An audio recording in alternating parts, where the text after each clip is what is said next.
la segunda parte del campo de batalla. Hablamos el viernes pasado el campo de batalla, primera parte. Hoy vamos a hablar de la segunda parte de ese tema. Estamos todavía en la serie o en la enseñanza Nuestra Armadura Espiritual. Y en la clase pasada yo quiero traer un poquito de lo que hablamos anteriormente para que tengamos una continuación, ¿verdad? Y hablábamos de que Satanás utiliza, ¿verdad?, la táctica de la duda, la demostración y debilitar el mensaje. Pone duda en nosotros, ¿verdad?, para que dudemos de lo que Dios ha dicho. Demostración en que le demostremos a Él al incitarnos, ¿verdad? Y el 3 es debilitar la palabra de Dios, o sea, quitarle el valor a lo que es la palabra de Dios. Hoy nos vamos a enfocar en una parte muy importante, que es un ataque yo digo que Satanás todo lo que hace, lo hace de esa forma, y es falsificando la verdad. Falsificando la verdad. ¿Sí se acuerdan que tocamos el tema de que Satanás no miente de manera blanco y negro, sino que te da un blanco un poquito oscuro, ¿verdad? Entonces, a lo que es allí el agua, cuando vemos un vaso vacío, sabemos que no tiene agua. Con un vaso lleno vemos todo el agua pura, pero Satanás utiliza el vaso lleno y te pone un poquito de veneno. Y muchas veces no se ve, porque es tan mínimo. Todos sabemos que con una gotita de veneno en un vaso de agua una persona se puede morir. Entonces Satanás es experto falsificando la verdad. Es lo que está pasando en estos tiempos, de que hay cosas que parecen de Dios. A veces vamos a la iglesia y vemos ministros, profetas, pastores, evangelistas, etcétera, y tantas cosas que hacen, tantas cosas que proclaman, parecen ser ciertas. Pero ¿cómo sabemos cuáles son las verdaderas? ¿Verdad? Jesús utilizaba la palabra verdadera en todo. Él decía, conoceréis la verdad y serán verdaderamente mis discípulos. Entonces la palabra verdaderamente Jesús la ponía porque había mucha doctrina, mucha enseñanza que parecía verdad. Y había muchos entendimientos y cosas raras que parecían de Dios. Por ejemplo, no sé si se acuerdan del predicador Apolos, ¿verdad? Apolos era un buen predicador y dicen que era ferviente en la enseñanza, en la predicación. Pero se le acercaron, ¿verdad?, dos parejas, creo que era Priscila y Aquila, ¿verdad?, y le expusieron mucho mejor, más ampliamente el consejo. Ahora vemos ahí también que una persona con una buena actitud puede también equivocarse al no tener todo el consejo. Entonces hay dos tipos de falsedades. Hay una que es con mala intención, hay otros que es no con mala intención, sino con el deseo de querer hacer lo correcto, pero no tienen el consejo correcto. Ambas engañan, ambas dañan. Pero vemos aquí una nota muy importante, si quieren la pueden anotar. Satanás no ataca tu conocimiento, sino tu convicción. Satanás no ataca tu conocimiento, sino tu convicción.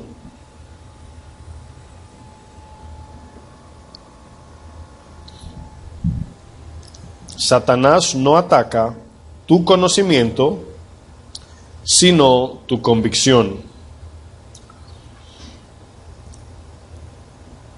¿Qué es convicción?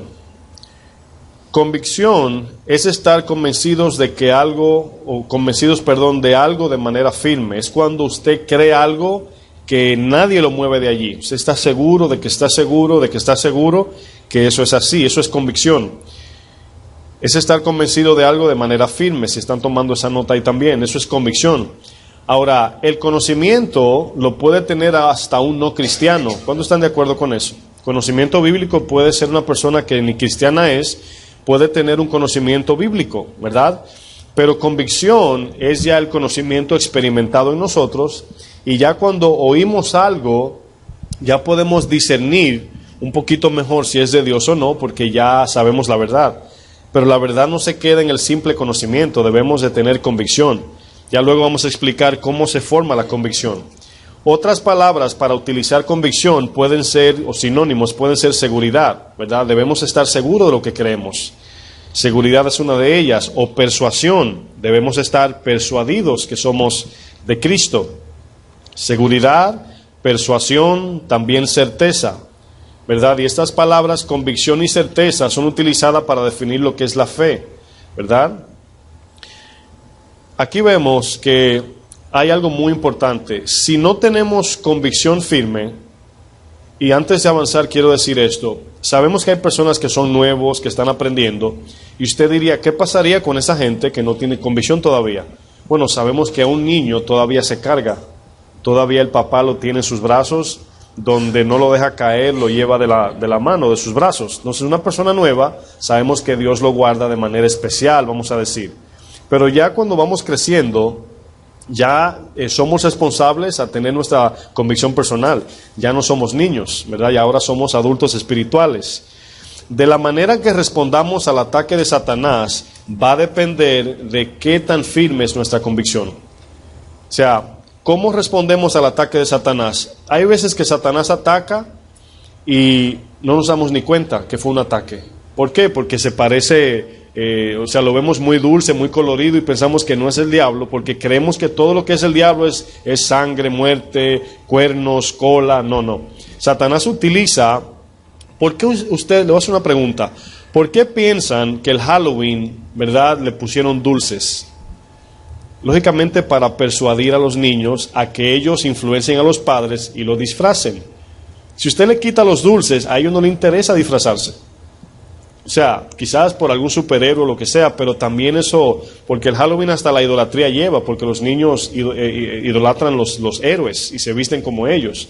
Entonces la palabra nos arma de ponernos la armadura espiritual, pero le ponen dulces para que digan, pero son unos niños inofensivos pidiendo dulce. Y lógicamente decimos, es cierto, pero lo que está detrás de esa inocencia es algo más diabólico. Pero se parece como que no está mal, ¿sí o no? Y a veces uno duda, uno dice, pero no le veo nada malo, hasta que vemos la verdad de manera personal. Ya hemos hablado que Satanás busca poner duda, busca que demostremos lo que él nos incita a hacer y debilita la palabra de Dios. La duda es en nuestra fe, la demostración es en su incitación y la debilidad o el debilitar aquí es la palabra. Vamos ahora a 1 de Juan, capítulo 5, verso 18.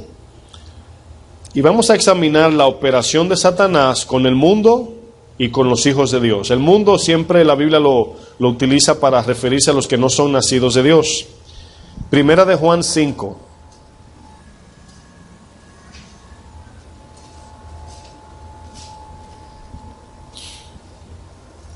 Vamos al verso 18.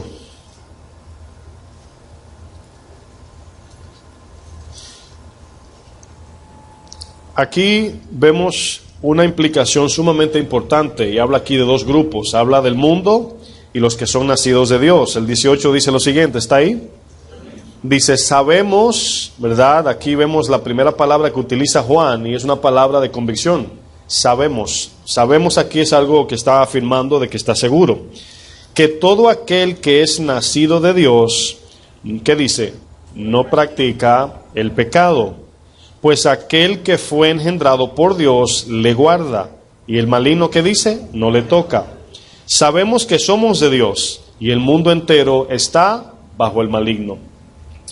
Ciertamente trae muchas preguntas este texto, porque cuando leemos en Juan es muy conocido por decir las palabras como el que es nacido no peca, el que es de Dios no peca, ¿verdad? Y uno como que se asusta, dice uno, pero ¿cómo así? Si yo entonces no soy cristiano porque yo peco todavía. Aquí claramente el texto, la palabra, a extraer es practicar. Dice el que es nacido no practica, dice el texto. ¿Así dice? ¿Verdad que sí? Dice el que es nacido de Dios no practica el pecado. ¿Por qué? Porque ahora la semilla que está dentro nos da un nuevo anhelo de buscar, de hacer las cosas de Dios. Y nuestra práctica ahora no es continuar en la carne. Aunque muchos cristianos, sí deciden, ¿verdad?, separarse o vivir en la carne. Pero fíjense lo que dice aquí esta palabra. Los nacidos de Dios no practican el pecado. ¿Qué quiere decir la palabra aquí practicar?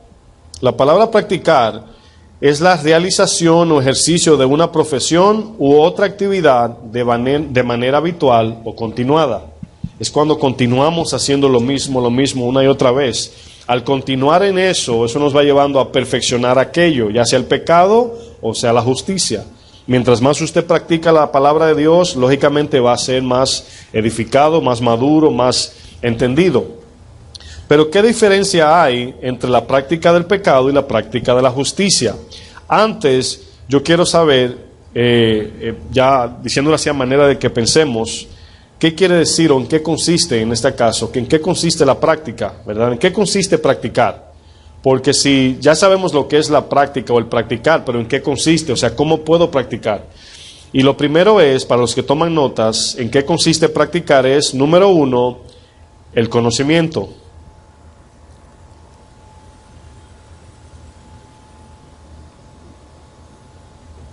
Número 1, el conocimiento. Lógicamente no puede usted y yo practicar lo que no conocemos, ¿verdad que no? Lo primero que a usted le enseñan en un deporte es cómo se juega, es el conocimiento. Luego que usted lo entiende, entonces practica hasta que se hace mejor. Número 1, conocimiento. Número 2, ejercicio. ¿Verdad? Es algo que el cristiano naturalmente no hace, pero debemos ejercitar lo que conocemos, ¿verdad? No solamente decir, ya yo sé lo que dice la Biblia, sino ejercitarlo. Yo quiero explicar algo antes de ir al punto 3. Cuando fuimos separados de Dios, la palabra muerte significa separar, ¿verdad? Cuando Adán y Eva, vamos a decir, de manera espiritual murieron, y así todos los hombres murieron, hubo una separación no solamente de Dios, sino también de su corazón y su mente. Por ejemplo, en Romanos 1, la palabra dice que el hombre sabe que hay un Dios, pero los anhelos de su corazón son otros lo que quiere. Entonces, hay una separación de que el razonamiento no está ligado a la voluntad. No sé si se han dado cuenta de eso. Por ejemplo, ¿cuántos de nosotros somos expertos en corregir a los demás? Y eso lo digo de manera humana, no como cristianos. Cualquiera allá afuera te da un consejo. Un borracho te dice, no bebas, pero se está cayendo, ¿verdad? Es fácil eso, porque él sabe que no debe hacer eso. Y llega borracho y dice, hijo mío, te voy a dar un consejo. Mi abuelo lo hacía conmigo, no seas bebedor. Y él borracho. ¿Por qué? Porque lo que él sabía que debía hacer no estaba conectado a su voluntad, porque hubo una separación. Y no tenía la capacidad, no tenía el deseo, no tenía el anhelo, pero tenía un entendimiento, podemos decir, limitado a la moralidad de lo que es bueno y malo. O sea, los caníbales que vemos en Discovery Channel, que se comen la gente, ¿verdad? Después de muerta, lógicamente, no se comen sus hijos. Ni si le da mucha hambre se come su pierna. Entonces, ¿qué le está diciendo eso? Que él sabe, o sea, no es loco como dicen, ¿verdad? Mi país dice, el loco no se come su cabeza. Dice otra cosa, pero es un poquito, ¿verdad? Mala interpretación. Pero bueno, el punto aquí es que dicen que no, que es caníbal. Bueno, así son. Sí, pero siempre la ley va hacia afuera, nunca hacia adentro. Entonces, si usted piensen en esto, hay preguntas como, ¿qué pasa, pastor o hermano, si a una persona no se le predica el evangelio y se muere? ¿Se han hecho esa pregunta? Bueno, vamos a imaginar esto. Cada ser humano tiene una grabadora, eso es un ejemplo que estoy usando, invisible en su pecho, acá. Y esa persona tiene esa grabadora sin saber que está allí. Y todo lo que habla se va grabando. En el día del juicio, el Señor le va a hacer así, le va a quitar la grabadora y él le va a preguntar, Señor, ¿por qué voy al infierno? Y él le va a decir, mira lo que tú decías, tú sabías lo que era bueno y no lo aplicabas. Romanos dice que por su conciencia serán juzgados. La gente sabe lo que es bueno y malo, es que decidimos no hacerlo. Pero ahora tenemos el conocimiento de la verdad y ahora tenemos dos caminos, tenemos que escoger.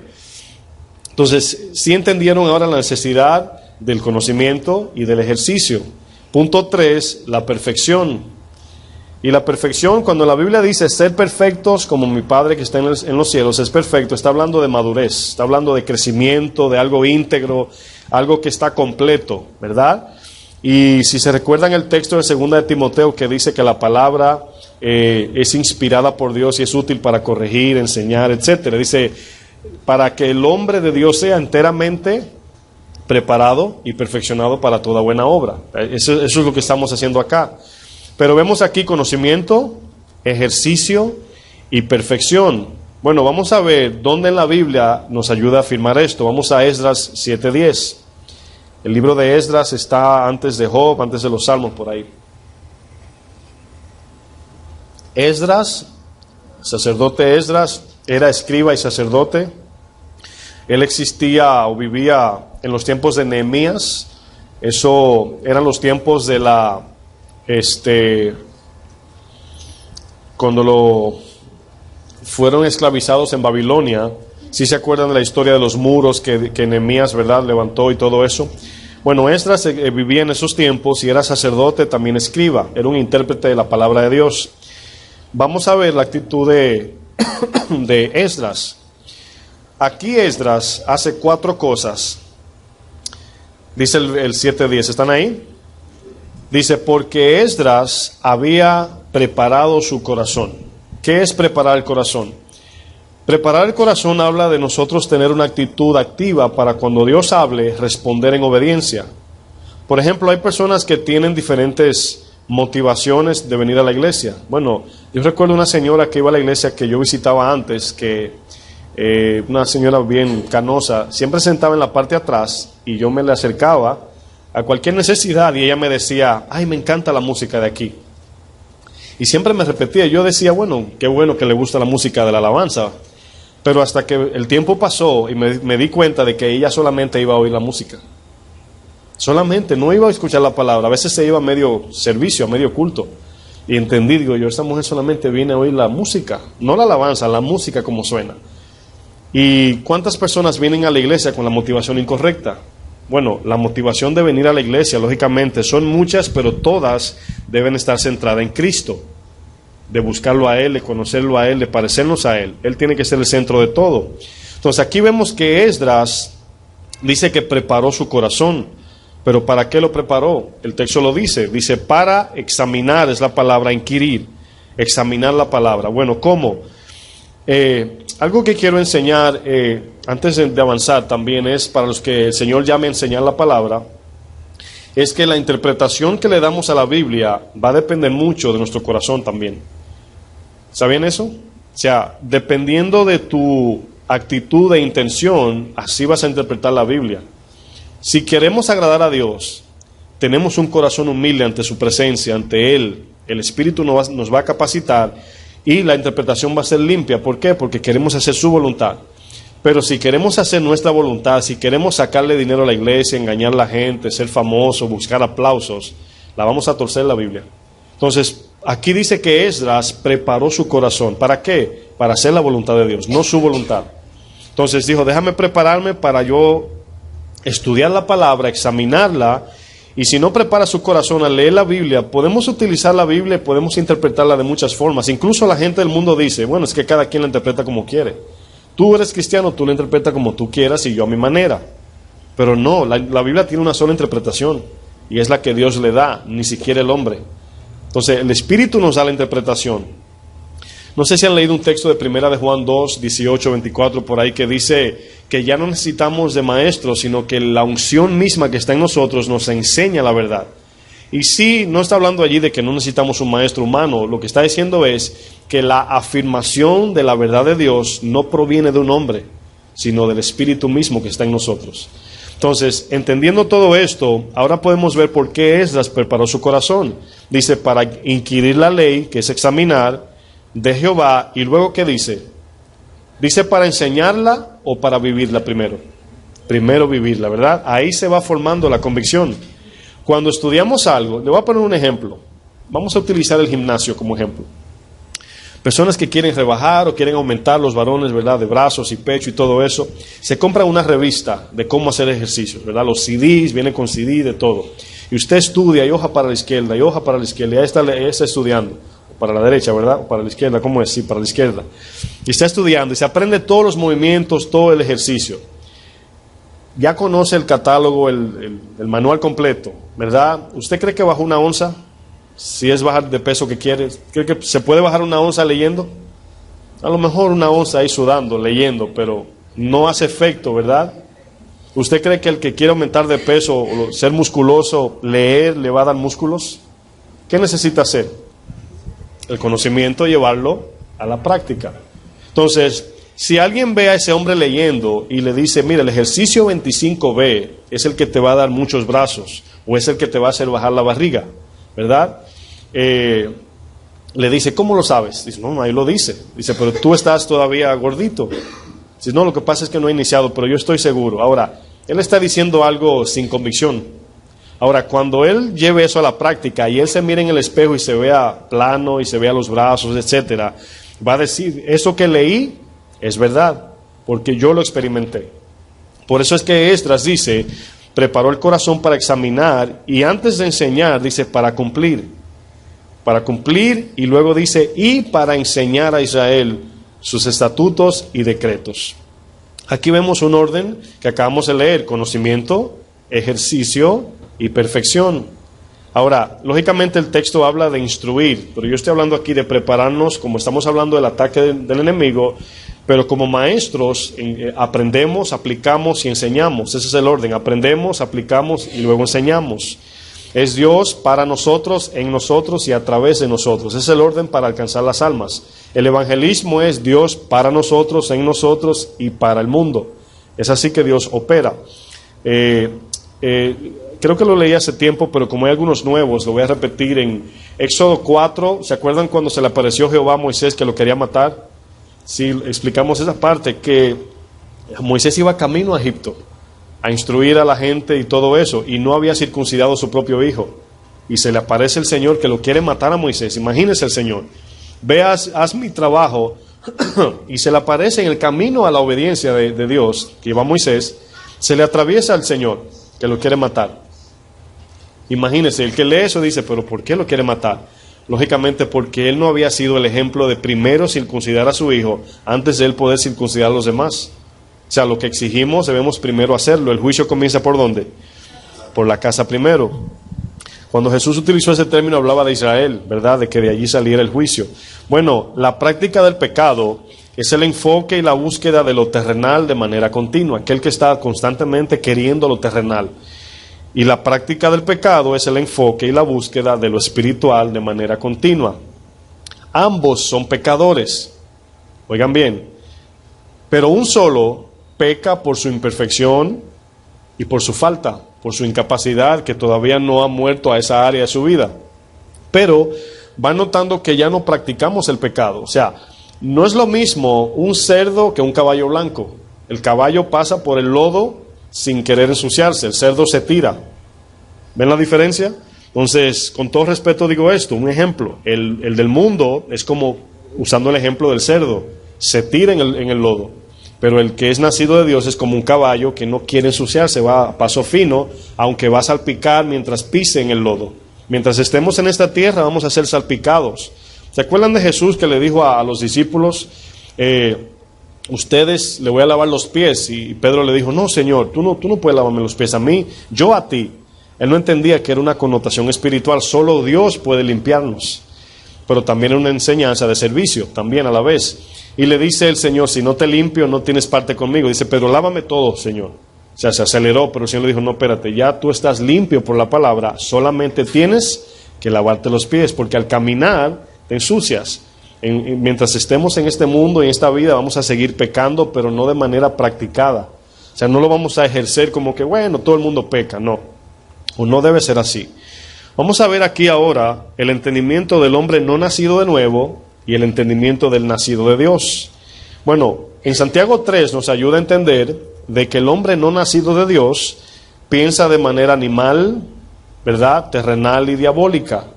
Y aquí vemos que es el instinto animal, la dependencia terrenal y la influencia diabólica. Si lo quieren anotar, el hombre no nacido de nuevo, ¿verdad? Lo pueden relacionar con Santiago 3, 17 en adelante, que ahí está esa referencia. El hombre no nacido de Dios piensa de manera animal, terrenal y diabólica.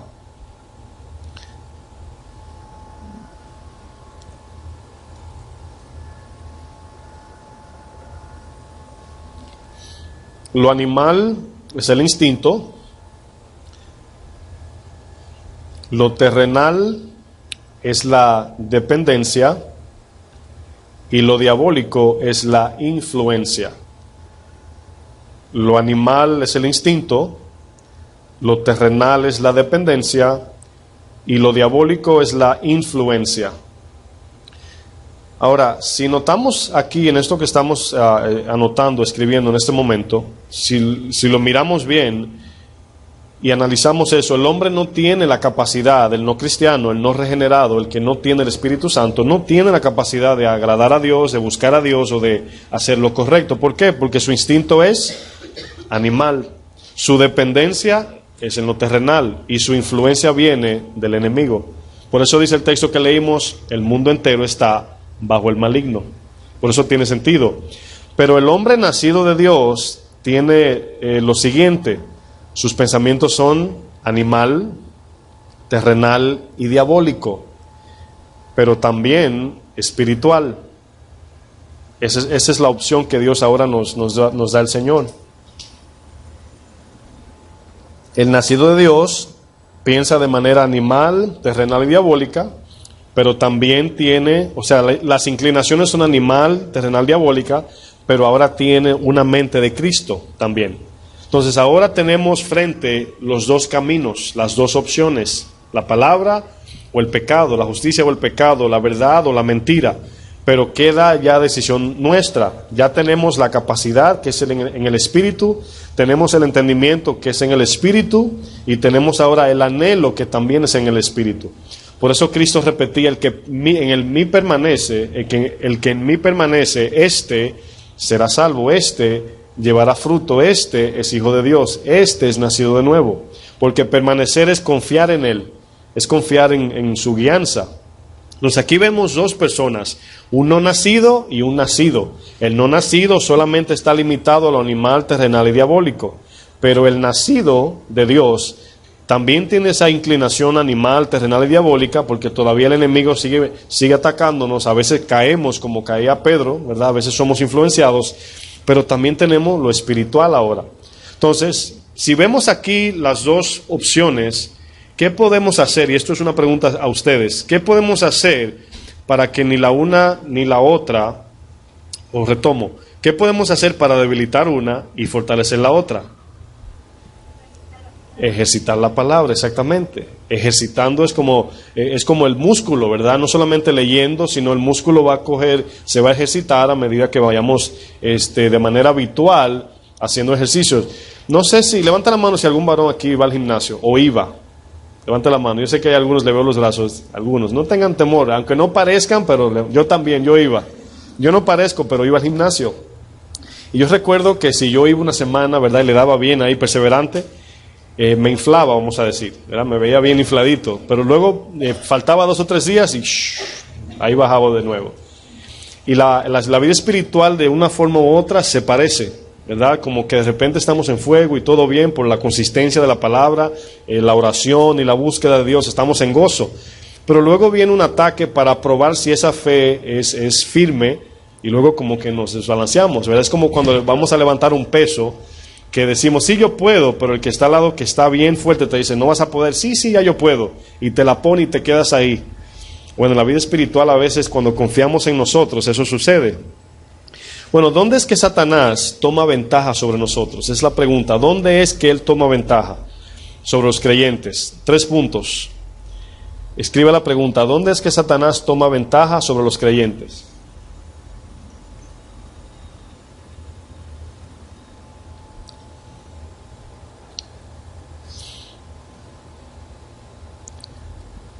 Punto número 1, falta de convicción. Satanás toma ventaja sobre el creyente cuando tiene las convicciones débiles, vamos a decir.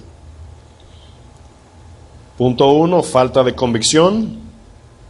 Punto 2, autoconfianza. Punto 2, autoconfianza. Y punto 3, paz falsa. Falsa paz o paz falsa, como usted lo quiera poner. Acompáñeme a Efesios capítulo 6, por favor. Satanás ataca siempre para tambalearnos en la convicción, no tanto en el conocimiento. ¿Usted sabía que el conocimiento no se pierde? Claro, el que se cae sí, pero me refiero a la información. ¿Sabía eso? Que no se pierde, lo que usted aprende ya se queda allí grabado. Pero la convicción, si no está firme, puede ser tambaleada, si no permanecemos perseverando. Entonces, él ataca allí, pone duda en la convicción. Luego la autoconfianza es donde sí caemos, ¿verdad? Así como en piso mojado, como diríamos. Porque confiamos en nosotros y creemos que podemos sin saber que Satanás es poderoso también. No es el omnipotente, pero es potente, es poderoso en su área de engañar. Y la falsa paz habla de cuando estamos tranquilos en el caminar cristiano y pensamos que es la paz de Dios, como que todo está apacible, ¿verdad?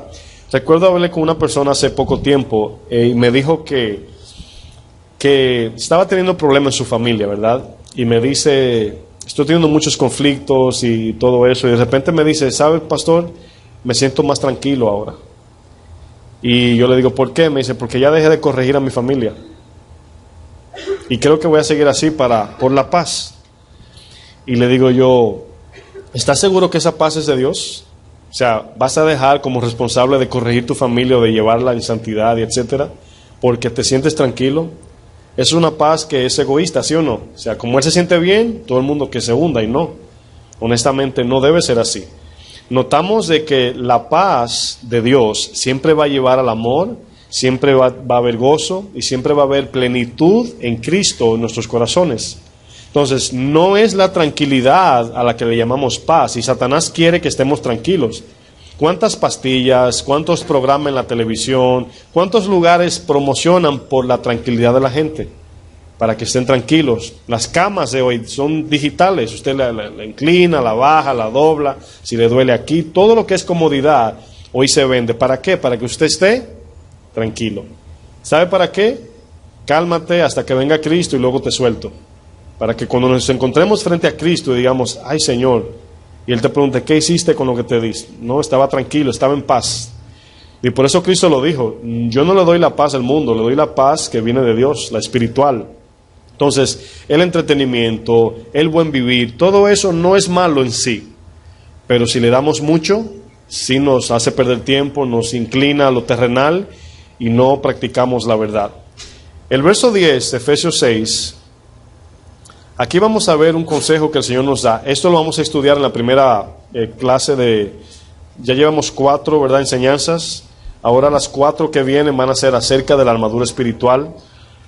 Y vamos a ver aquí, acuérdense que acabamos de ver convicción, o sea, falta de convicción, autoconfianza y falsa paz, o paz falsa. Pero dice el Señor aquí, en las Escrituras, dice el verso 10, Efesios 6, dice, por lo demás... Hermanos míos, fortaleceos en el Señor. Esta palabra fortaleceos, se la voy a confirmar cuando el viernes que viene, pero creo que es en dunamis, si no me equivoco. Es la palabra que habla de fortalecernos en el Espíritu Santo, confiando en la fuerza del Espíritu, ¿verdad? Voy a retomar otra vez el ejemplo que siempre uso de la pala mecánica, ¿verdad? O sea, confiamos en que ella puede levantar 10,000 kilos, no sé. Pero nosotros no podemos más que con 150 libras a lo mejor, ¿verdad? Los que son un poco fuertes, yo con 100, las mujeres con 70, 80, hay algunas que sí pueden con 100, pero no pasamos de ahí, de 150 libras a levantar. Entonces, si usted lo mandan a hacer un trabajo y le dan la oportunidad de una palita, por ejemplo, creo que el hermano Raymond trabaja con un Dali, ¿verdad? Bueno, ¿qué es más cómodo, hermano? Usted puede estar en el teléfono ahí, ¿verdad?, manejando tranquilo, y el Dali levanta las cajas y la baja. Bueno, él, en este caso que trabaja con el levantacajas, él no va a venir un día y va a decir, ¿sabes qué? Al lado con el levantacajas, yo lo hago yo. Nunca va a hacer eso. Pero es lo que hacemos en la vida espiritual. Le decimos al Espíritu, yo puedo. Y el Espíritu te dice, está bien, dale. Y cuando hacemos así, nos quedamos ahí. Entonces, por eso el texto comienza diciendo, fortaleceos en el Señor. ¿Por qué? Porque somos débiles espirituales. Dice, ¿y en el poder de quién? De su fuerza, no de la de nosotros, de su fuerza. Vestíos de toda la armadura de Dios, para que podáis estar firmes contra las acechanzas del diablo. Porque no tenemos lucha contra sangre y carne, sino contra principados, contra potestades, contra los gobernadores de las tinieblas de este siglo, contra las huestes espirituales de maldad en las regiones celestes. Esto debe ser una convicción firme en nosotros, de entender de que el enemigo anda buscando para devorarnos. Pero ¿a cuánto se nos olvida esto? De momento vivimos en la land, ¿verdad? Como decía un pastor, y se nos olvida. No, o sea, si usted viviera en África, Hay personas cristianas en África que tienen que atravesar millas y millas por los leones, jainas, para ir a la iglesia. ¿Se imaginan eso? O sea, pasan días caminando, o sea, 1 o 2 días para llegar al templo, porque le queda lejísimo, expuesto a leones, jainas. ¿Saben qué es lo primero que hacen? Ofrendar. Sin nadie decirle, llegan, ofrendan y luego al servicio. Y luego otro día de camino a su casa. Imagínense la convicción que tienen. O sea, están expuestos a la muerte. Y aquí vemos que nosotros, al vivir en un lugar tan urbanizado y tan bonito, se nos olvida que por ahí anda un león rugiente. Se nos olvida a nosotros y andamos así como vamos a decir, como ovejita sola por ahí cantando. Y el león anda buscando a quien devorar. Aquí vemos un ejército que habla el Señor de las tinieblas, mis hermanos. Habla de aquí de principados, potestades, gobernadores de las tinieblas. Y andan buscándonos para dañarnos, para hacernos pecar, para destruirnos. Por eso dice el 13, por tanto tomad toda la armadura, lo repite 2 veces, toda la armadura, no solamente el yelmo, porque el yelmo es el conocimiento, sino también el escudo que es de la fe y la coraza de justicia, las botas del evangelio, porque hay que predicar y llevar la palabra, o sea, es todo. Y aquí vemos que al decir toda la armadura, dice, para que podáis, si no, no podemos. Entonces, fíjense que acabamos de decir que Satanás gana ventaja en nosotros cuando autoconfiamos en nosotros. El texto acaba de decir, fortalécete en el Señor. Miren, hay una excusa cristiana, así le voy a llamar, cuando uno dice, ay, que no tengo ánimo, no tengo deseo, no quiero, no esto. Y eso es lógico. Es lógico que nuestra inclinación es animal, terrenal y diabólica, y si no buscamos, al haber entendido lo que es correcto, nunca nos va a dar ese ánimo. Ahora, claro, hay veces que venimos a la iglesia por una buena noticia y venimos animados, pero ¿sabían que es una motivación incorrecta, es carnal? Estoy contento porque me pagaron y voy a la iglesia contento. Miren, acabamos de ver en la alabanza un ejemplo, ¿verdad?, de cómo crucificaron a Jesús. Sabemos que no fue así, pero más o menos. Y al mirar eso, ese debería ser el motivo de nosotros venir, debiera ser el motivo de venir a la iglesia, de buscar de su palabra, por lo que Él hizo por nosotros en la cruz. No porque me sentí bien o mal ayer, o sea, no debe ser por motivaciones carnales o sentimientos. Miren, si por sentimientos me gustaría estar en mi casa acostado. Si a eso vamos, paseando con mi esposa o de vacaciones o no sé, si por sentimientos pero tenemos un conocimiento de lo que es la verdad y una convicción de que debemos estar en su palabra, ¿sí o no? Y por eso estamos aquí. Hoy es viernes y muchos vienen de sus trabajos derecho para acá, pero vienen porque tienen la convicción de que necesitamos la palabra. ¿Están de acuerdo? Verso 13, voy a retomar. Por tanto, tomad toda la armadura. Y tomad, aquí terminen es una palabra en pretérito, es un mandamiento de Dios. Ahí no dice, bueno, si se sienten mal, pónganse la armadura, pero cuando lleguen a la casa, quítensela. En la casa es donde verdaderamente la tenemos que tener puesta, ¿sí o no? Ahí es donde está la batalla grande, en la familia, ¿verdad? Para poder persistir, porque el enemigo, mi enemigo no es mi esposa, mis hijos, mis hermanos, mis tíos, sino que el enemigo planta pensamientos y lo pone a pelear, nos pone, ¿verdad?, en contra. Y debo mirar de que mi enemigo no es mi familia, pero para poder resistir tengo que estar armado, ¿sí o no? Y me llama la atención que dice, para que podáis resistir el día malo. Y habiendo acabado todo, ¿qué dice?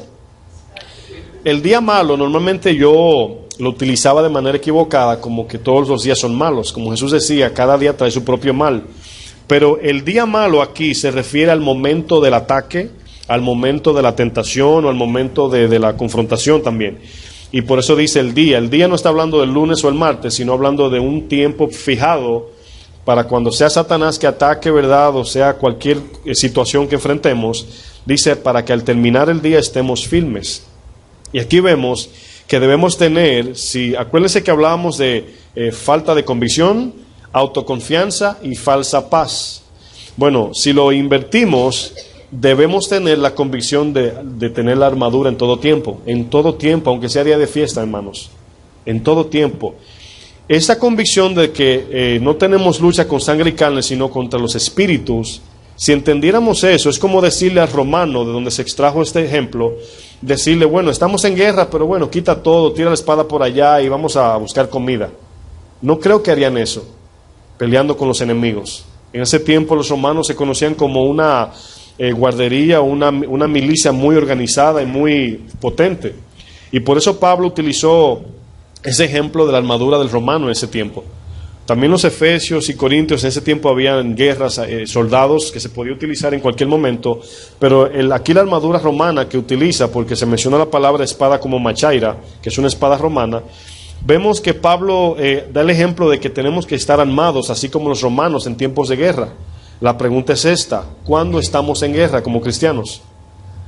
En todo tiempo, ¿verdad? En todo tiempo. Todo tiempo estamos en batallas, en guerras, y aunque no sea del mismo Satanás viniendo, está de nuestra debilidad, del hacer lo que tenemos que hacer, porque quizás no queremos, y esta convicción debe estar allí. Vemos luego la confianza. Me llega un pensamiento antes de avanzar. Hay cosas que yo le llamo el efecto dominó, ¿verdad? El no tumbar el primero, no se van a caer los demás. Pero si tumbamos el primero, los demás siguen. Es como una secuencia, vamos a hablar de trascendencia. Cuando tenemos conocimiento sin convicción, eso produce desánimo. ¿Por qué? Porque no vemos nada pasar. El que no vive en convicción no ve a Dios moverse. Porque la convicción es formada al obedecer la palabra, vemos la mano de Dios, eso nos da fortaleza a seguir. ¿Sí se entiende?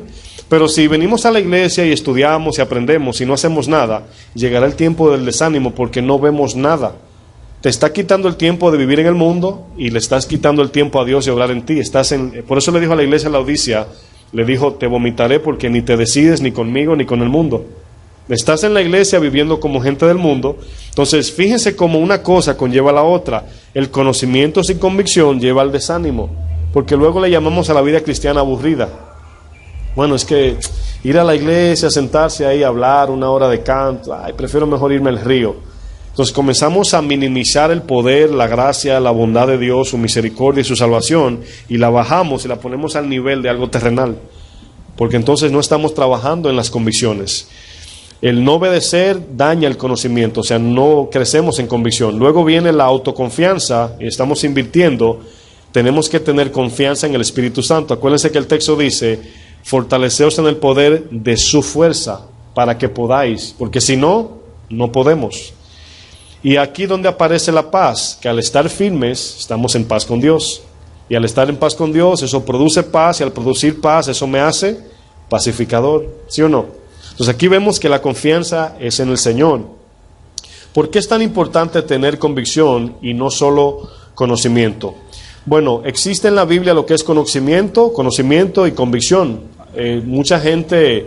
Conozco mucha gente con mucho conocimiento bíblico, se saben los textos de memoria, pero si tú notas cuando viene la aflicción, se caen. Entonces ya te das cuenta que no hay convicción. Pueden haber muchos textos, no, porque la palabra dice en el texto tal, versículo tal, capítulo tal, en el año esto, y Pablo y de esto, y te hablan muy bien de la Biblia. Pero cuando viene la brisa, cuando viene el viento, se caen, se derriban. ¿Por qué? Porque solamente hay una letra en su mente, no hay una convicción acá. Conocimiento y convicción, vamos a utilizar eso con conocimiento y sabiduría. Conocimiento es el saber qué, sabiduría es aplicar aquello. Conocimiento es saber, sabiduría es aplicar. Por ejemplo, usted puede tener conocimiento de manejar un vehículo por estudiar el libro. Es como el examen teórico que le dan en Moro Vehículo, en DMV, ¿verdad? Le dan ahí un librito para que lo estudie para el examen. Usted adquiere conocimiento de manejo, ¿sí o no? Pero vemos que cuando lo montan en el día del volante, usted está allí todo nervioso porque lo que estudió no se parece a lo que tiene enfrente. Sí, ¿saben lo que estoy explicando? O sea, usted entiende, no, el librito decía esto, y el librito decía aquello, pero el librito no dice que viene una señora cruzando la calle. El librito no dice que hay un hoyo bien grande que tienes que jalar el guía. El librito no te dice que tienes que frenar porque se entró un perro o un niño con una pelota. Entonces, igualmente el conocimiento bíblico. Tú sabes que no debes mentir, sabes que no debes robar, pero ¿dónde dice en la Biblia las palabras exactas para yo hablar a mi esposa? O sea, ¿qué le digo en un momento de necesidad? Sé sabio, te dice la Biblia. Sé sabio, te dice, ok, ¿y ahora qué hago? Bueno, buscar la dirección en Dios y aplicar la Biblia en nosotros para que el Espíritu desarrolle la sabiduría. Porque es fácil, miren, hay pilotos de libros. ¿Saben lo que quiere decir eso? Que se conocen, saben manejar un avión por la teoría. Pero lo montan allá y ahí están los gritos. Usted puede estudiar, ¿cómo se diría? Los doctores de animales, ¿cómo se llaman? Veterinario, o sea, veterinario. Usted estudia veterinario, como veterinario, y estudia los leones, ¿verdad? Que si me dio risa que un pastor dijo algo, se lo voy a compartir hoy. Está hablando de que él no era muy bueno en escatología. Y dice, yo no soy muy bueno en escatología. Cuando se habla de escatología es hablar del fin de los tiempos, ¿verdad? Y dice, yo no sé, porque por ahí hay algunos, yo no sé, dicen que si no, que si la bestia, ¿verdad? Salió del mar y si tenía la uña enterrada, tenía callos. Y eso me causó tanta risa porque es una realidad. Hoy en día se utiliza la escatología, por ejemplo, y profetizan cosas que no dice la Biblia. Y que el anticristo es el Papa y que sí o qué, y todo eso es por el hambre del conocimiento que tiene la gente. Es por solamente conocer. Y la gente le encanta eso. Miren, cuando yo voy al SoundCloud, le he dicho esto antes a la iglesia, lo voy a repetir, yo veo quienes le dan play a los audios. Y no voy a decir números, pero le voy a decir un porcentaje. Cuando se ponen temas de estos, de Satanás y todo eso, es como un 80%. Cuando es de santidad es como un 15%. Es increíble porque a la gente le encanta todo esto. Y el conocimiento, dice Pablo, envanece. Entonces, el conocer te da como cierta posición de conocimiento, pero sin convicción, sin sabiduría, no hay aplicación. O sea, ¿cómo lo aplicamos? Y esa es la diferencia. Entonces, vamos a ver unos puntos más adelante que nos van a ayudar a entender más esto, pero quiero que anoten esto, le voy a dar esto. Eso es un pensamiento, ¿verdad?, que le comparto. El conocimiento aplicado sin sabiduría es imprudencia.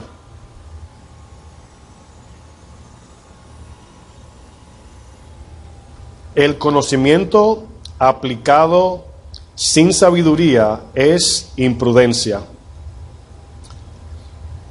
Todavía nosotros cometemos imprudencias, aún sabiendo esto, porque estamos en el camino de la edificación y el crecimiento. Pero al entenderlo nos da un poquito más de cautela al detenernos antes de actuar, porque ya sabemos, ¿verdad? Por ejemplo, este pensamiento, el conocimiento aplicado sin sabiduría es imprudencia. Acompáñeme a 1 de Pedro 5:8.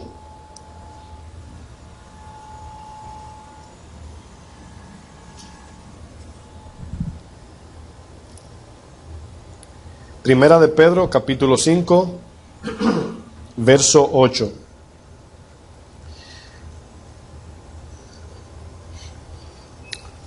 En este texto, el apóstol Pedro nos dice algo que nos debe alertar en todo tiempo. Y así como Pablo en Efesios habla de que tenemos enemigos, ¿verdad?, de las tinieblas, aquí Pedro utiliza un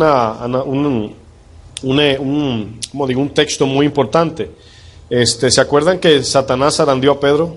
¿Verdad? Pero aquí ya Pedro está regenerado, maduro, entendido. Y fíjense lo que dice: sed sobrios y velad. Ahora, ¿no es irónico que él escribió esto? ¿Verdad? Porque a él lo zarandearon. Él confió en sí, él dijo, Señor, tres veces muero por ti. 3 veces lo negó.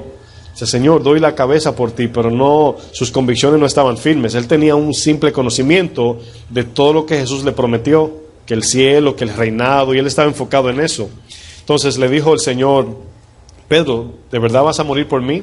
Entonces, él respondió por el conocimiento, pero no respondió por convicción, porque cuando le dijeron, tú eres uno de ellos, ¿qué hizo? Se mandó corriendo, ¿sí o no? Entonces, sus convicciones no estaban firmes. Él sabía, pero todavía no tenía la convicción. ¿Por qué? Porque quien construye, así le voy a llamar, la convicción en nosotros, es cuando obedecemos, el Espíritu Santo en nosotros va formando el carácter de Cristo. Y es lo que nos hace mártires. La palabra mártir, ya sabemos que es alguien que muere por una causa. ¿Se acuerdan de Hechos 1:8 que dice, y recibiréis poder cuando haya venido sobre vosotros el Espíritu Santo, y me seréis mártires? Esa palabra testigos es mártir. Pero fíjense lo que dice, con el poder del Espíritu podemos ser mártires del Evangelio. Quizás usted no lo vayan a llevar a la hoguera por el Evangelio, quizás no. Qué buena esperanza, ¿verdad? Quizás no. Pero la muerte aquí es hacia nosotros, que ya el ojo que tenemos no es mirando hacia adentro, sino mirando hacia afuera. Ya la preferencia es de mi prójimo, no de mí. Y en eso estamos creciendo. Y Pedro dice, sed sobrios y velad. ¿Por qué? porque vuestro adversario el diablo, como león rugiente, anda alrededor buscando a quien devorar. Quiero que piensen en esto. ¿Usted cree que cuando un león anda rugiente con hambre y encuentra una carnada allí, un animal, una presa, usted cree que cuando le brinca con todas sus fuerzas a devorarlo? ¿Sí o no? Un león. ¿Sí o no? ¿Le aplica un poquito de fuerzas o le entra con todo? Con hambre, con todo, ¿verdad? Imagínense a Satanás, que no tiene compasión y sí tiene poder. ¿Cómo nos ve a nosotros? Como ovejitas, así solas. Y así mismo él entra también, así con todo, ¿verdad? Con toda su furia, con toda su maldad, así nos entra. Y si entendiéramos eso, anduviéramos más prudentes, como dice aquí, ser sobrios. Y la palabra sobrios ya se utiliza para los que están sobrios, que no están borrachos, ¿verdad? Pero en sí la palabra significa algo que no tiene influencia, o alguien que no tiene influencia es sobrio. La influencia no solamente viene por la bebida o por las drogas, puede venir hasta por un mal amigo. ¿Se acuerdan Job y los 3 amigos? Lo estaban mal influenciando, no le hablaron de manera recta. Y usted puede tener, hay miles de cosas y personas que pueden ser mala influencia. La palabra influencia, si la quieren anotar, es el efecto que una cosa ejerce sobre otra. Es el efecto que una cosa ejerce sobre otra.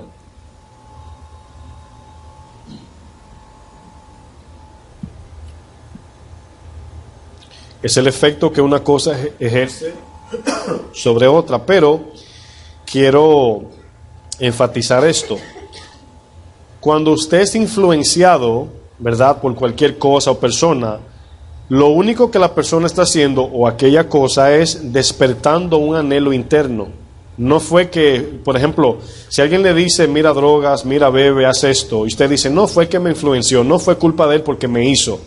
No, nadie hace al otro que haga nada a menos que sea una decisión personal. Ahora, tú decides escuchar esas palabras, esas voces de influencia, tú decides seguir el jueguito, tú decides decir sí o no, aunque fuese influencia de otro. ¿Sí se entendió? Entonces, le voy a poner un ejemplo.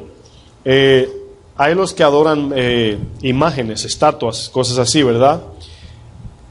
¿Usted cree que en esa estatua, verdad, hay poder? Sabemos que no. Romanos 14:14 dice Pablo, yo sé y confío en el Señor Jesús que nada es inmundo en sí. Nada en sí es inmundo. O sea, una estatua allí comienza a lagrimear y no se sabe si fue que la cera, ¿verdad?, estaba mala y el sol la derritió y comenzó a lagrimear, y ya creen que lagrimea porque es Dios. Pero también sabemos que Dios permite que Satanás ejerza poder a través de eso por la adoración de la gente. O sea, nada en sí es malo, pero el valor que le damos sí mueve eso, vamos a decir, montañas. La fe de la gente, en el sentido de creer en algo, sí se manifiestan cosas. Por ejemplo, cuando usted va, ¿verdad?, o alguien, vamos a decir, fuera, quiere consultar a un muerto, un familiar. ¿Usted cree que el muerto es que le está hablando? Es el demonio detrás de eso. Entonces, esa es la parte donde nos equivocamos y le atribuimos poder a cosas, sabiendo que es el enemigo cuando nosotros nos inclinamos. Por ejemplo, ¿una televisión es mala ver televisión? ¿Es malo? No, pero usted tiene el control en la mano. Usted pone lo que usted quiere, sea bueno, sea malo. Usted mira y entretiene lo que usted decide. Entonces no puede decir, ay, como le llamaban, la caja del diablo. Creo que el pastor Gigi Ávila le llamaba así, ¿verdad? La caja del diablo, y había gente botando televisión por la ventana y quemándola, sabiendo que la caja estaba aquí adentro. Aquí adentro estaba la intención, porque el televisor no se prende solo. No te despierta en la mañana, levántate para que veas este programa. O sea, no, tú lo prendes, lo enciendes y tú ves lo que quieres. Como todo, el dinero, los carros, el teléfono, todo. Por eso es que hoy en día decimos, no, que Satanás está utilizando todo eso. Y es cierto, pero el problema no es eso, el problema somos nosotros, ¿verdad? Yo le llamo a eso la tentación del brócoli. Para los que no se la conocen, ¿quién se siente tentado en una mesa llena de brócoli a comer? Nadie. ¿Una carne frita? Todos, ¿verdad? Hasta se le aguó la boca, de aquí lo veo. Entonces vemos que nadie le da tentación, le pueden hacer así en la cara, brócoli, usted lo coge pero para tirárselo para atrás. Pero la carne, con el olor. A veces va usted caminando en la calle y sale por el abaniquito de la bodega, el olor a bacon, y usted, ay, qué olorcito. Porque a usted le gusta eso, pero aquí vemos que Satanás apela a nuestro gusto. Si no morimos a lo terrenal. Quería comentar acerca de la historia de Saúl y Samuel, cuando él fue a consultar a la divina. ¿Qué pasó ahí? Sí, porque yo tengo entendido que con el final que pasó no pudo ser el espíritu de Samuel que estaba hablando, porque lo incitó a que él mismo se matara en la guerra.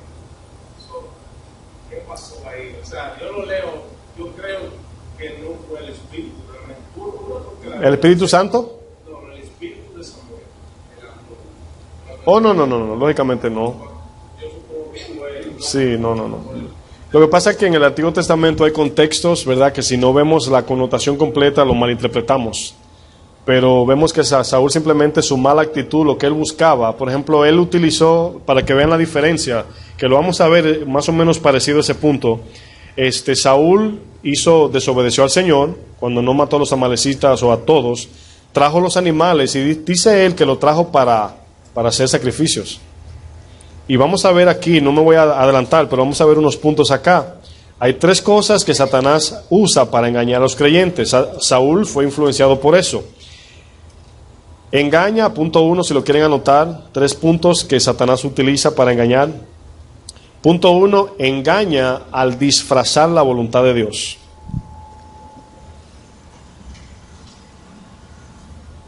Engaña al disfrazar la voluntad de Dios.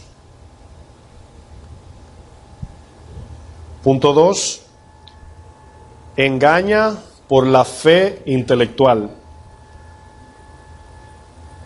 Engaña por la fe intelectual. Y punto 3, engaña por medio del conocimiento bíblico y no conocimiento de Dios. Voy a retomar. Punto 1, engaña al disfrazar la voluntad de Dios. Punto 2, engaña por la fe intelectual. Y punto 3, engaña en conocimiento bíblico y no conocimiento de Dios.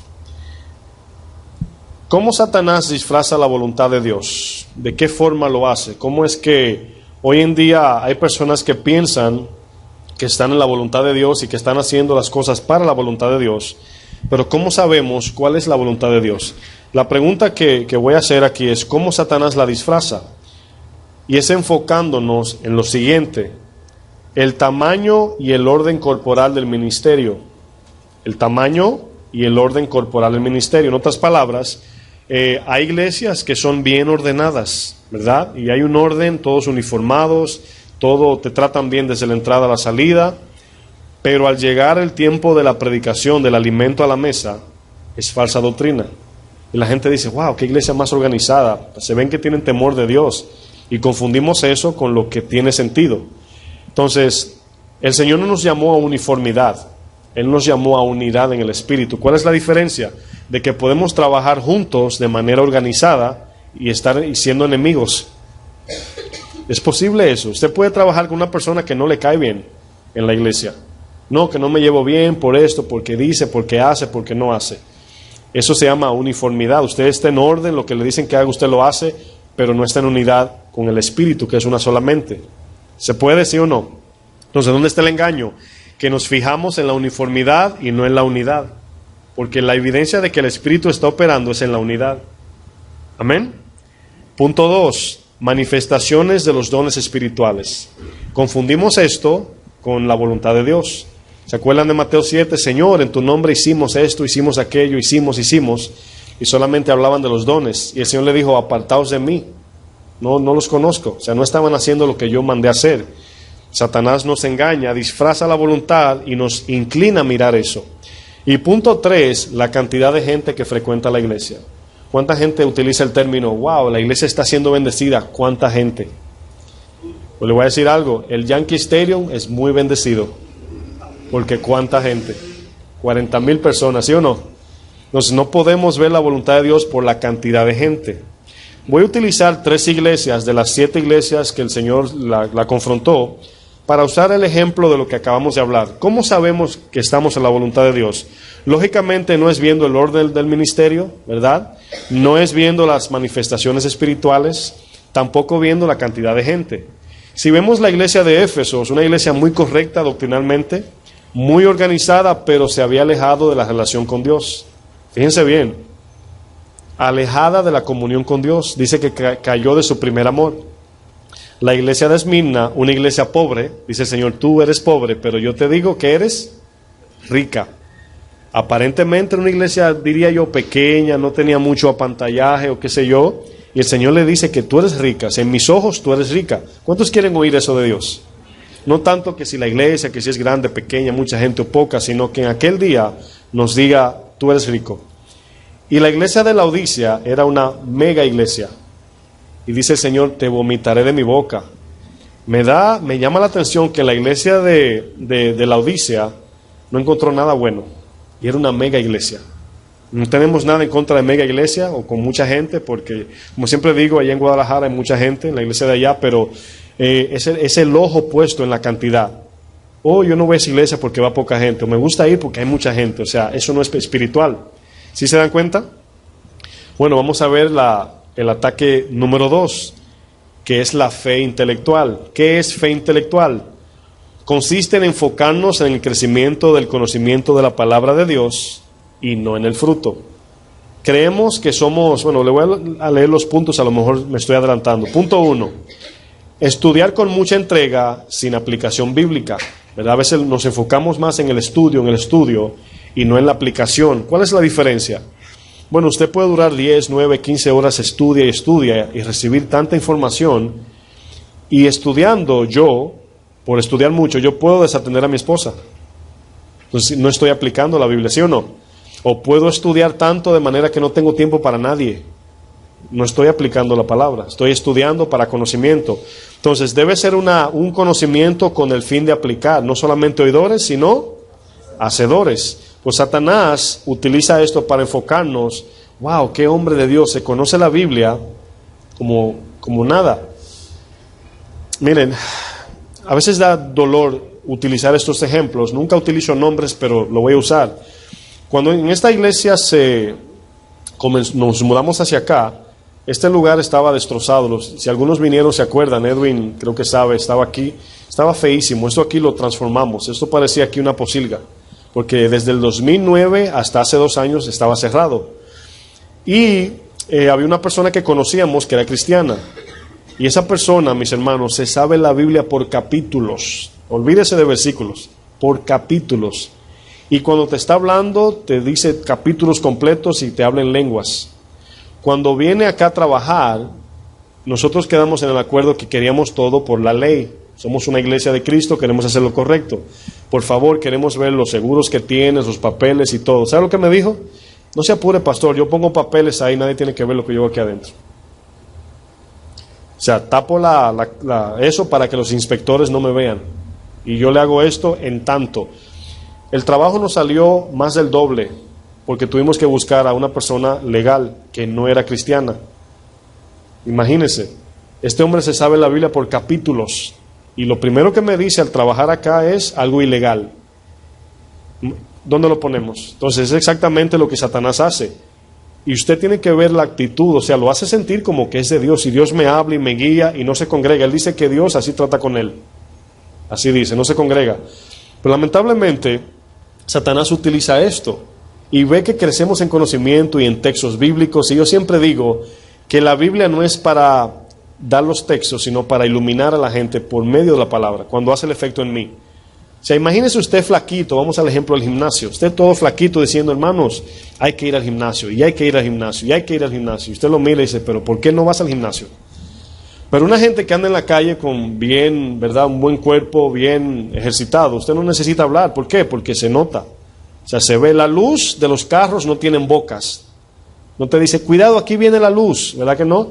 Sino que usted al ver la iluminación, usted se detiene porque ve la luz que lo resplandece. Por eso el Señor dijo, ustedes no son la boca del mundo, ustedes son la luz y la sal. Y Satanás utiliza eso para enfocarnos en el conocimiento intelectual o la fe intelectual. Es esa fe que solamente es ese conocimiento. Punto 2, y este es muy común en estos tiempos, enfocarnos en los falsos maestros para hacernos sentir a nosotros mejores. Ahora, quiero explicar esto más detenidamente porque es delicado. Creo que hablábamos el viernes pasado de que no debemos mirar al prójimo para comparar nuestra fe, sino mirar arriba. La Biblia dice, nuestra competencia ¿con quién es? Con Dios, ¿verdad? Cuando usted mira un falso, lógicamente lo hace sentir como que usted está más en mejor posición. Hoy en día el Facebook está abarrotado de gente exponiendo gente, poniendo videos de falsos. Miren, hay un solo juez, dice Santiago. Yo como maestro le enseño lo que es falso, pero yo trato de no exponer nombres, porque yo creo que se puede arrepentir esa persona. Puede cambiar, conocemos personas así. ¿Y qué hago con una persona que aquí lo desbaraté y luego se convierte? ¿Qué hago para reconstruir esa? Ya lo dañé. Ahora, sí le digo acerca de la falsedad, lo que está pasando como pastor, pero no le digo fulano de tal. Eso ya, ¿verdad? Yo se lo dejo al que lo hace, pero hay un solo juez. Satanás utiliza esto de enfocarnos, y le voy a decir algo, no le digo que en el pasado yo no lo hacía. Es algo que aprendí. O sea, no estoy diciendo que soy perfecto, que nunca lo he hecho. Sí lo hacía y lo entiendo ahora. Ahora, anoche mismo, un pastor muy famoso lo estaban exponiendo en la televisión con un dinero, no sé, y yo le di clic y mirando el video, el Espíritu me dijo, ¿qué estás haciendo? Te estás alimentando de lo que puede ser posiblemente una calumnia. Posiblemente puede ser una calumnia, yo no lo sé, entonces yo lo quité corriendo, o sea, me temblé y lo quité, pero era algo que yo antes veía. O sea, yo sí lo veía, lo entretenía y teníamos temas, quizás con ustedes a lo mejor tuvo un tema de eso, pero entendí que no es de Dios. ¿Y qué hacemos? Corregimos, ¿sí o no? Punto 3, sacrificio bíblico y no guianza del Espíritu Santo. Esto es un engaño que lleva a perdición. Sacrificio bíblico, ¿qué? Querer nosotros andar por las normas de la Biblia y no por la guianza del Espíritu para fruto. La Biblia dice eso, lo voy a hacer en mi fuerza. Por ejemplo, cuando alguien quiere vivir la Biblia en sus fuerzas, se torna exigente. Se torna que en vez de ser misericordioso, te exige que debes hacer una cosa o la otra. Bueno, sí debemos obedecer la Biblia, pero cuando utilizamos, es lo que se llama obras muertas. Tengo que hacer esto para demostrar mi cristiandad o mi caminar. Debo hacer esto, debo diezmar, debo orar. Bueno, el fariseo, ¿verdad? Por ejemplo, con el publicano, la comparación allí. Entonces, aquí notamos que Satanás utiliza sacrificios bíblicos. Hay que ponerse, hacer tantas cosas para que Dios me apruebe. Y lamentablemente todo eso es un engaño, mis hermanos. El fruto es producido por Dios a nosotros someternos al Espíritu. Y Él nos guía, nos estimula cuando tenemos la mente correcta. Hacemos la voluntad de Dios. ¿Se acuerdan en Juan 6:28 que vinieron los que le multiplicaron los panes y le dijo al Señor, Señor, ¿qué debemos hacer para poner en práctica las obras de Dios? Y Jesús le dijo, no, esta es la obra de Dios, que creáis. La fe nos lleva a confiar en Él, la fe nos lleva a someternos a Él. ¿Y cuál es la obediencia allí? Que entendemos nuestra debilidad y lo hacemos confiando en el poder de su fuerza. Eso es la obra de Dios, no en que yo puedo, yo hago, no, yo me levanto a las 5, hago esto y sacamos listas. Lamentablemente no es bíblico eso. El punto 3, para concluir los 3 puntos, y es el siguiente, es que el conocimiento bíblico, que tengamos conocimiento bíblico sin conocer a Dios. ¿Se puede tener conocimiento bíblico sin conocer a Dios? Bueno, es muy fácil. ¿Cuántos libros hemos leído y no conocemos de manera personal al autor? Una revista, usted no sabe ni quién la escribió. No sé quién se detiene a ver el autor de las revistas o libros, etcétera. No todos. Pero en el caso de la palabra, fue dada para que conozcamos al autor y tengamos una relación con él. Entonces podemos caer en el conocimiento bíblico sin conocer al autor. Y vemos aquí el primer paso, o sea, el primer ataque, jactarnos de tener gran depósito, ¿verdad? Conocimiento bíblico, y no de conocer a Dios. O sea, nos jactamos de que conozco mucha Biblia. Y lógicamente el alma se siente bien con esto. El punto 2 es medir nuestra vida espiritual basado en el conocimiento bíblico. Yo he conocido esas dos caras en el caminar que tengo, ¿verdad? Es poco, no tengo mucho, pero en el poco que tengo caminando, he visto personas con mucho conocimiento, con una mala actitud. Y he visto personas que no saben lo que quiere decir ni siquiera Biblia. Son cristianos con una buena actitud. ¿Quién de los dos será recibido arriba? El que tiene la buena intención y la buena actitud de corazón. Aunque no conozca la Biblia, lógicamente su buena intención lo va a llevar a conocerla. Pero hay personas que saben mucha Biblia y son arrogantes. Son personas que creen que lo saben todo y creen que ya aprendieron todo, que ya la Biblia, hermano, tienes que estudiar, hermano, yo me gradué en tal, tengo tantos años, sin saber el condimento más importante es que mientras más Biblia conocemos, menos sabemos. Sonó raro, pero se lo voy a explicar. Mientras más usted conoce la Biblia, se va dando cuenta que qué tan grande es Dios. Y cuando piensa que lo tiene agarrado de la mano, lo que está agarrando es un pelito de Dios. Pero nos vamos dando de manera gradual, dando cuenta. Mientras más conocemos la Biblia, menos sabemos, porque más necesitamos y más grande es Dios. Lógicamente, no quiero decir que no crecemos en entendimiento, no me refiero a eso, sino que el que conoce mucha Biblia es más débil, es más, se ve más desnudo, se humilla más, es más pobre, porque él se va exaltando. La Biblia fue dada para formar la persona de Dios en nuestras mentes, la imagen. Al buscar su rostro vemos qué tan grande es Él, y mientras más grande Él es, nosotros somos más pequeños, ¿sí o no? Es como cuando, no sé si han visto la película de King Kong, ¿verdad? Que andan buscando al mono gigante, ¿verdad? Y no lo han visto, solamente han oído el mito. Y luego comienzan a ver las huellas, y dicen, ay, y van acercándose. A medida que se van acercando, ¿qué pasa? Se van yendo algunos, ¿sí o no? Porque ven el tamaño del mono, o sea, es una cosa grandísima. A medida que se van acercando, van viendo huellas y señales de qué tan grande es, y dicen algunos, no pensé que era tan grande, me voy a mi casa. Y al final quedan 2 o 3 los protagonistas, y ya es que lo matan. Pero bueno, el ejemplo es que a medida que vamos viendo la grandeza de Dios, vamos temiendo más, vamos humillándonos más, y esa es la evidencia de que vamos bien. Si el conocimiento nos va envaneciendo, no conocemos a Dios, ¿verdad? Usted le describen a un león de manera teórica, ¿verdad? Solamente en letras, y usted dice, wow, qué poderoso, pero usted le dice, entra a la jaula, y usted dice, no, espérate, o sea, ¿cómo que entra a la jaula? Ya es otra cosa, es conocerlo, es otra cosa. Satanás no se enfoca en la teoría, ¿verdad? En el conocimiento, porque hay personas que tienen buena memoria y pueden memorizarse muchos textos, y piensan, wow, no, he aprendido mucho. Pero aprender no es solamente el depósito, aprender es a vivir, ¿verdad? A parecernos a Cristo. Y el punto 3 es limitar a Dios a nuestras convicciones bíblicas. Satanás hace esto. ¿De qué forma? Bueno, al depender del conocimiento, me encierra en una pequeña idea del conocimiento, y Dios tenemos que traerlo a eso. O sea, no nos sometemos a Dios, sino que sometemos a Dios a lo que creemos. ¿Sí me doy a entender? No entendiendo que el conocimiento es progresivo. Y al progresar en conocimiento vamos corrigiendo. Por ejemplo, yo hoy acabo de corregir algo cuando les dije acerca de un punto, no recuerdo, pero corregí, porque uno se equivoca. Hay veces que tenemos posiciones que creemos que sabemos, pero te das cuenta que no. ¿Sí están de acuerdo? Para ir cerrando, vamos a Mateo 13. Quiero enseñarle un punto muy importante, porque Satanás implanta sus pensamientos como la semilla, ¿verdad? Así como la semilla viene en nosotros y da fruto, así también Satanás siembra. ¿Sí sabía? Hay un proverbio muy duro que habla de 7 cosas que el Señor abomina, y una de ellas es el que siembra discordia entre los hermanos. Y fíjense que utiliza la palabra sembrar. Miren lo que dice aquí Mateo 13, verso 36.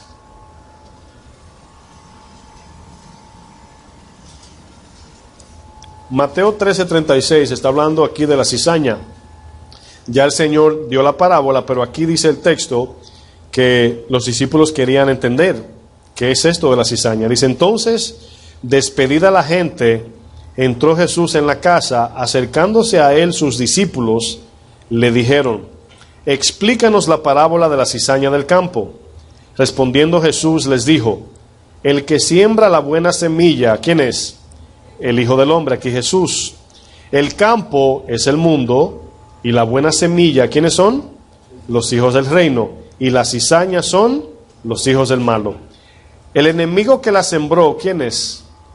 El diablo. Fíjense que aquí Satanás es quien siembra esto, pero habló allí del mundo, y lógicamente, ¿quién ha preparado el sistema del mundo? Sistema de la corriente, Satanás.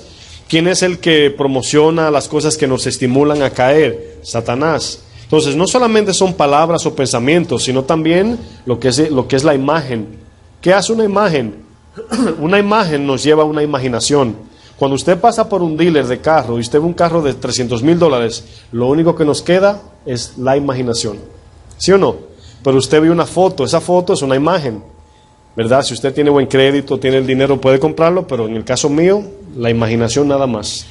Entonces, Satanás utiliza cosas para que nos imaginemos cosas, y el que se imagina, lógicamente, actúa en eso. Por ejemplo, la imaginación estimula, sí saben eso, ¿verdad? O sea, usted se pone a ver, quiere viajar y comienza a buscar en el internet los lugares, y usted comienza a estimular los ojos. Usted dice, ay, me gusta ese, me gusta aquello, como cuando compra también. Entonces, Satanás utiliza cosas para estimularnos a pecar, para tentarnos al pecado. Entonces, aquí vemos que en el texto que estamos leyendo, el Señor dice que el que sembró la cizaña, ¿quién fue? Satanás, aquí el diablo. Dice, la siega es el fin del siglo y los segadores son los ángeles.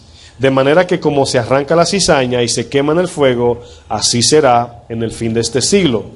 Esta planta, cizaña, es una planta gramínea de granos tóxicos. Es una fruta tóxica que da. Dice, común en los prados y en los cultivos. Y fíjense lo que dice, impide el crecimiento de los cereales, en este caso el trigo. La cizaña impide el crecimiento. Una de las cosas que podemos aprender de cuál es cizaña, cuál es trigo, porque son igualitos los dos, es que el trigo está inclinado por el peso del fruto. Es una actitud espiritual, una representación espiritual de la adoración. El cristiano siempre está postrado ante Dios, pero la cizaña siempre está erguida, siempre está parada. Y de la única forma que sabes cuál es trigo es que el trigo siempre está doblado por el fruto que lleva.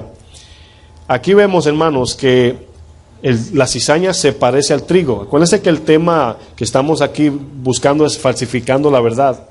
Se parece al trigo, crecen juntos, impide el crecimiento del trigo y no da fruto, o no da buen fruto es la palabra. Satanás falsifica todo lo que Dios hace. Los fariseos eran hombres de Dios ante los ojos del pueblo, parecían de Dios. Los discípulos se maravillaban cuando vieron que los demonios salían. Se enfocaron más en eso que en que su nombre estuviera en los libros, en el libro de la vida para la vida eterna. Muchos venían a Cristo por lo que daba y no por la verdad. Ananías y Zafira se enfocaron en lo material y no en lo espiritual. El paralítico no sabía que su mayor problema era parálisis espiritual. Entonces, cuando tenemos la verdad pero falsificada, vamos a tender a hacer cosas erróneas. Vamos a Hebreos 5:12 para ya cerrar. Hebreos 5:12.